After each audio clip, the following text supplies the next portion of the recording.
While growing up as a kid, one of the foods I disliked the most was beans. And it's no wonder my kids tell me now that that's why I'm short.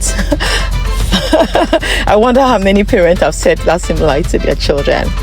So growing up, I decided to find a way that would make me eat beans. And that is why I love to puree plantain with my beans to make it more delicious for me to eat.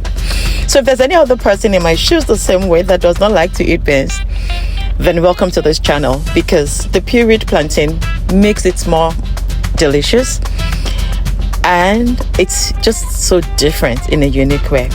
So of course you go through the same process to boil the beans.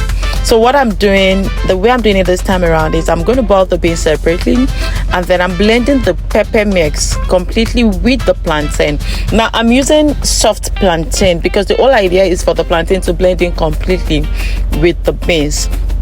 So I'll puree the plantain with the pepper I plan to use, and I'm going to fry that. So I'll start off with palm oil, add enough onions. We all know that onions is very important for beans.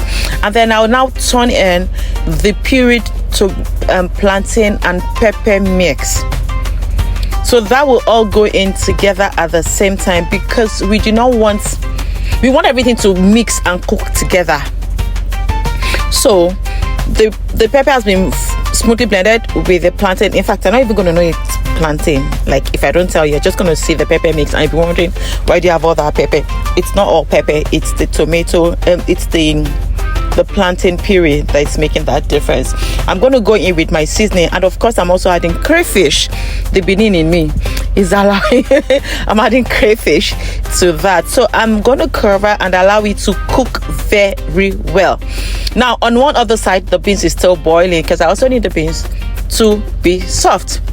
Now it's a bit watery because by the time you had the plantain puree, it's going to thicken it up, and that's what I'm doing. The plantain puree that's fried and boiled and cooked very well, and then I'm adding it to the cooked pot of beans. I'm going to cover that and allow it to cook together so that the plantain can absorb some of that liquid, and that's what we have. Our beans is ready with fried fish. Tell me why I would not love to eat beans if it's made this way. If you're like me and you don't love beans, try this out. Thank you.